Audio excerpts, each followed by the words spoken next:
Welcome back to another video. So in this video I'm going to be going over the 7 trades that I took on Tesla on October 22nd when Tesla broke all-time highs of 900.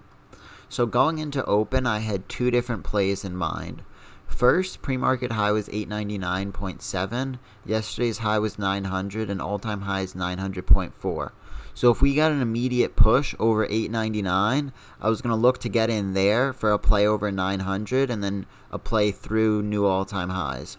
Also on the 5-minute, I was seeing that 895 yesterday became resistance on the 5-minute, and then pre-market today, 895 looked like support. So old resistance turned new support. So if we got a hold of 895, I was going to be looking to play that.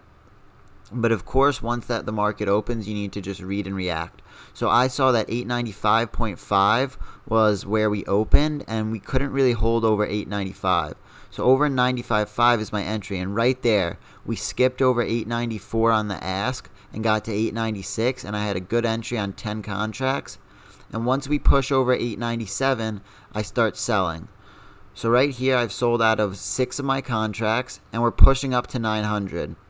So right as we're getting to 900, I'm a little caught off guard by this, and I'm potentially looking to get into more contracts for the push over 900. I still have 3 contracts.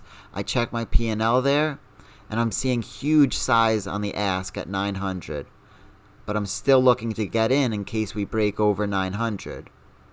Right here, we drop 898. I sell 1 there, and then I sell another, and I completely sell out there. So this was a really nice play off open, and I just sold out because we didn't push over all-time highs, and I got stopped out of my last 3 contracts. So as you can see here, this 932 candle is holding 895, and when I get into a play, I like to have a well-defined entry and stop loss. This just helps me manage my play, and if I can, I want my stop loss to be my entry.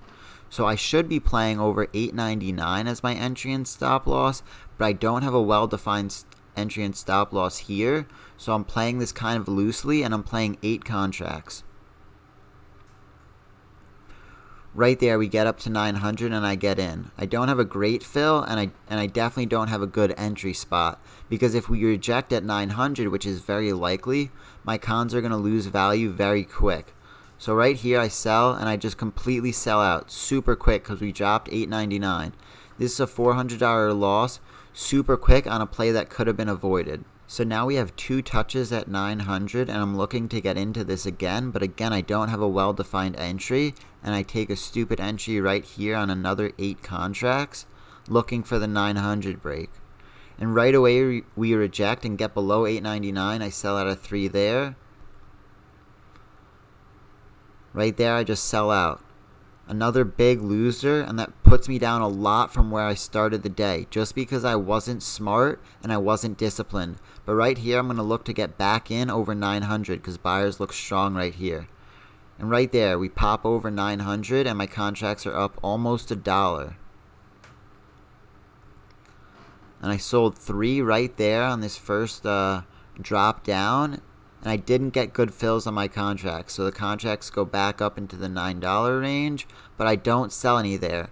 So you're going to see after this play that I really didn't have good sells, and I only filled 2 of my contracts on sell orders over $8.70. So I really didn't maximize this play too well, and we ended up rejecting at 903 and then selling off below 900. So the 935 candle had a low at 901, so below 901 I'm going to completely cut out. And we dropped to 901, and the cons are losing value pretty quick, so I sold 1 there. And if we drop 901 on the bids, I'm going to sell out. And right there I sold out, and this was a nice winner, but it really wasn't as big of a winner as I anticipated, and I wouldn't have taken all those 2 other plays if I knew that my winner over 900 was going to be this small. But you don't know those things when you're trading, and you just have to take the best setups that you see and manage them accordingly. So I want to be as transparent as possible on this channel and really show the realities of trading, where on a day like Tesla breaking all-time highs, you might feel very antsy and feel like you just want to keep taking trades, and your emotions might be very high. So that's what happened on this play. I was looking to take this play over 900.5 on the ask, because 900.4 is previous all-time highs.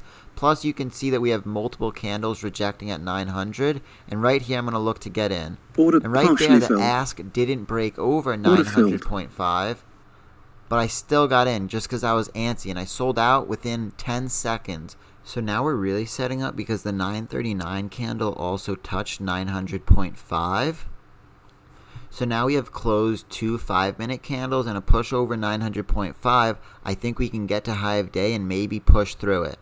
So on the ask, I'm looking for a break over 900.5. Right there, I get in 5 contracts. I'm sized down now. And if we can hold 900.5, I'm going to stay in. We drop it super quick and I sell out again. I just took 2 quick losses. The first trade I wasn't happy with because I didn't follow my plan.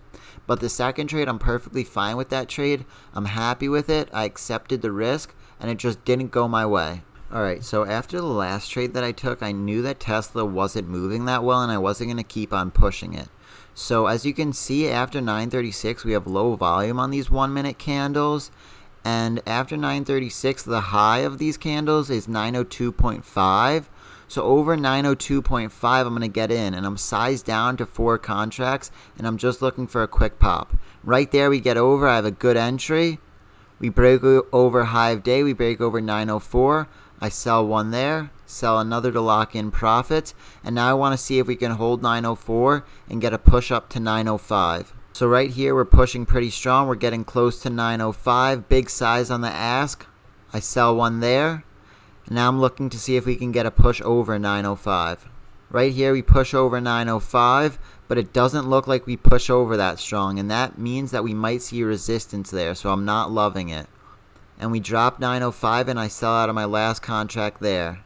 So this was a really good day. I was super happy about it, and after taking this trade I realized that I was just going to be done on the day. So the only thing that I can really reflect on and try to improve on is at 9:32, 2 minutes into open, after I'd made a lot of money, I should have taken a step back, looked at what I was doing, and put a plan of action into place so that I was going to take good plays, I was going to have well-defined stop losses, I was going to have well-defined entries, and that would have prevented me from losing those $800 on the 2 plays at 9:33 and 9:34.